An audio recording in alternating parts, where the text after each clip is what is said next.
Hey Doodle fam, it's Erin here. I hope you guys are having a great day. We just wanted to tell you a little bit about ourselves.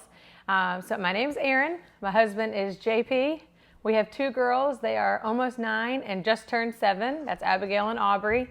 And then we have Bella, she's our beautiful golden doodle and she is 10 years old. So we're located in central North Carolina and we are gonna do a question answer all about our business. We got started in breeding 8 years ago.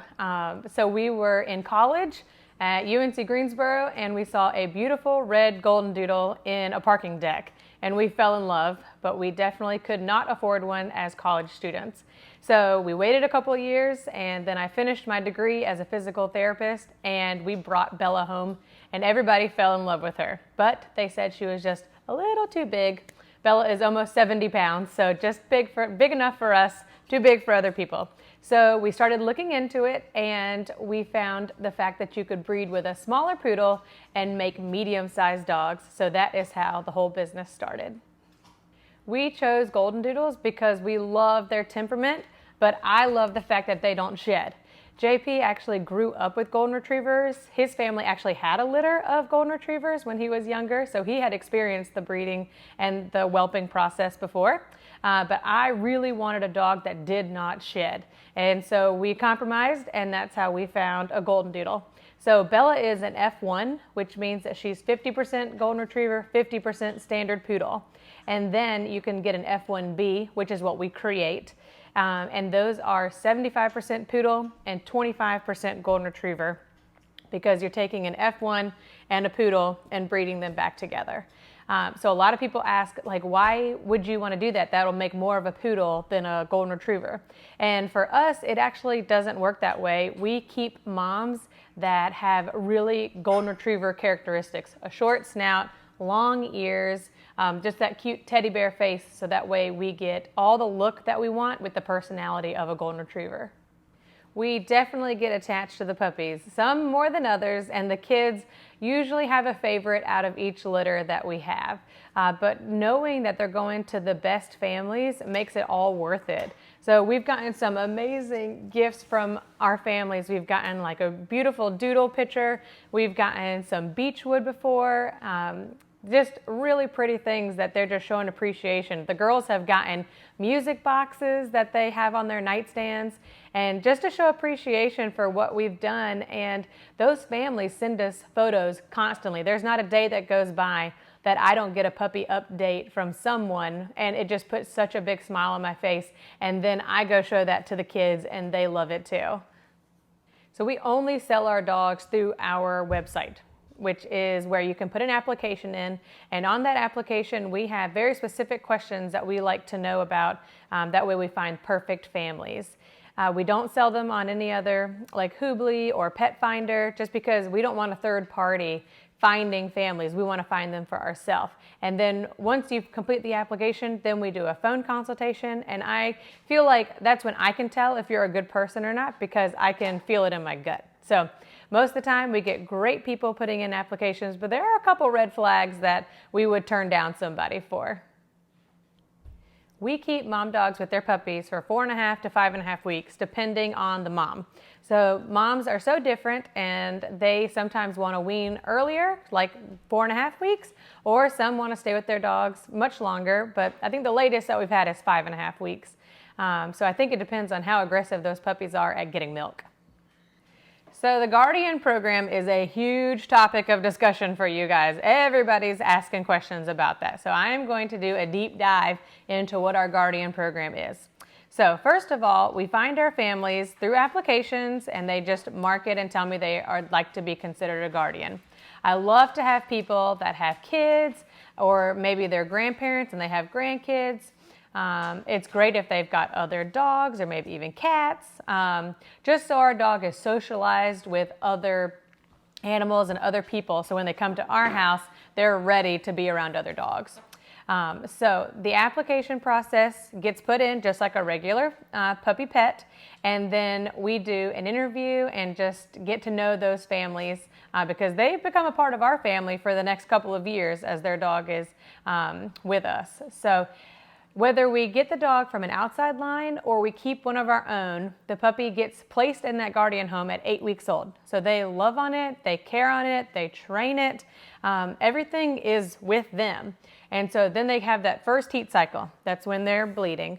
And then that is kind of the start of our relationship with them, with bringing the dog back to us. So after that first heat cycle, they bring the dog to us for testing. We do their genetic testing, we do their hips, we do their elbows, to make sure that they reach the standard that we need to make good, healthy puppies. And as long as they pass all those tests, at the next heat cycle, that's when they come back to us for breeding. So all of our guardians live about an hour to an hour and a half away. And so that way it's easier commute for us and for them to bring the dogs back and forth. And so once that second heat cycle happens, they come to us for breeding, and then they go back home. So that could take anywhere from a week to a week and a half for those numbers on progesterone to rise to where we need them to be fertile. So once they've bred, then they go back home, and at 30 days, we confirm with an ultrasound that they're pregnant. And then at 60 days, they come back to us, and that's when they're going to stay with us for a while. So we bring them in about a week ahead of time to get comfortable at our house, and then they have their babies. And so the guardian families, they come look at the puppies, they come play with the puppies. That way they can visit their mom dog, and they just have such a good time seeing those puppies being born. And so after that, that weaning process happens at 5 weeks, and then they get to go home again. But we let our guardians come visit as much as they want. So if they're local and they want to stop by as often as possible, they totally can. Or if they're an hour away, then they only maybe come once or twice. But either way, it's up to the family. So we love our guardian families, and we just appreciate them so much. Our guardian families get $250 per puppy that they have. So however many puppies they get born, that is the amount that they're going to get. And the reason why we like to do that is because we want to bless other families just as much as they have blessed us. We've had families take mission trips. We've had families update their homeschool rooms. We've had families go on a vacation because of the extra that they got to bring in. And then the other part of it is that we expect them to have all of their records up to date, their shots, their grooming, and their training. So these mom dogs, they meet all these families on puppy pick day, and we expect a dog that is well trained and that can be loved on, and just to be around that many people. So we just need to make sure that we have a good training aspect of it too. And so then this compensation helps them to be able to do that. We pick or let our families pick out puppies at 4 weeks old. So we feel really confident in being able to tell the coat type that they have, the color that they are, because families really want to know which puppy is going to be theirs. And we have done it waiting for 6 weeks, but those families, they were just eager. They wanted to know which puppy was going to be theirs. So the other thing is that personalities, they do start to develop more at 6 weeks, but those traits that we have, and like their recognition of the sounds and the dominance and other characteristics, we feel like we can tell at 4 weeks old, and they usually trend into the 6 weeks old too. So the most dogs we've ever had pregnant at the same time was probably 3. We have had births back to back, like later in the day, and I think that's as high as we've gone. And what do we do when we don't have puppies here? It is very rare that something is not going on. So either we have somebody here confirming, somebody doing genetic testing, somebody coming to get pregnant, or we have puppies here. But when we don't have any of that, we like to go to the beach, and we like to golf, and we like to just spend time as a family. Our house and our nurseries have not always looked like this. We have done a lot of renovations to get it all ready, but our first litter was at our townhouse. It was Bella's first litter. She was bred to a black and white miniature poodle, and they were kept in a wire hexagon with newspaper on the floor, and we ended up with 5 black puppies and 5 cream puppies. And since then, we learned a lot. So We made upgrades to doing litter box training, but still, that was dusty. We didn't love it. It was just something other breeders were doing, and we thought we would try it because the newspaper definitely didn't work. So then after the litter box, then we found our boxes here when we do our crate on top with the pee pad on the bottom, and that has worked magically. They have learned to potty train so much better there. But let's see, when we went to this house, we were probably on litter 2 for Bella, and we had them in a kiddie pool with a playpen, another hexagon playpen, around it. And Bella was awesome. She never tried to jump out. She was just a well-behaved dog. That was good. But then we had 2 other standard dogs that decided that they learned that they could jump over the fences. And so they would jump out of the kiddie pool, over the fences, and one by one they taught each other how to do that. So once we decided that that was not safe and we needed protection for everybody, that's when we decided to have the nurseries built. And so we used to have an office and a guest room, but we do not have those anymore. We found out that we could, we got the biggest pad that we could from our DuraWelp and EasyWelp providers, and then we figured out that we could put 2 nurseries side by side.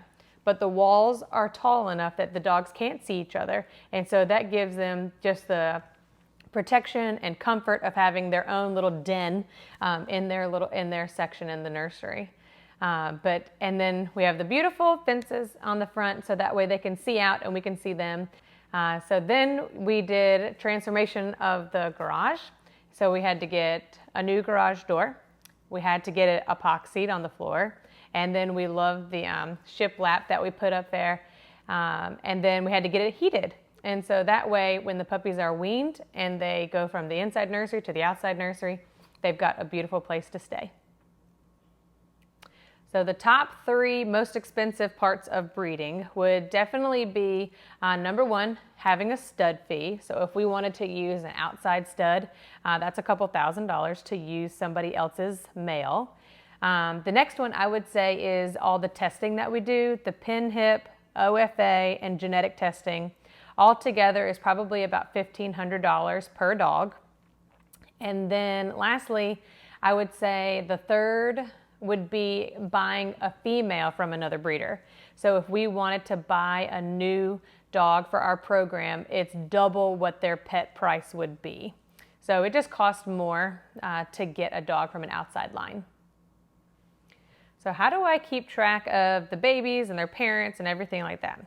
We have an Excel spreadsheet that shows which moms we have kept, their birthdays, their parents, and all the generations, so that way I know who to breed with who. And then another thing that I do that other breeders don't love to do is I limit how many males I have. So I try to keep it very organized and just have 1 male per generation. So that way everybody knows what type of dog they're going to get, what look they're going to get, and it keeps me from having to bounce around different males and females. So it really makes it helpful for me to keep track of everybody and who their moms and their dads are. Thank you so much for watching our channel. It just brings us so much joy to know that these videos have either been helpful or they've helped you when you had a bad day. So I hope that continues. So my husband actually just updated us. We're a little over 6,000 subscribers now. So we are just overwhelmed and we are so excited to just share our life with you. So have a great night.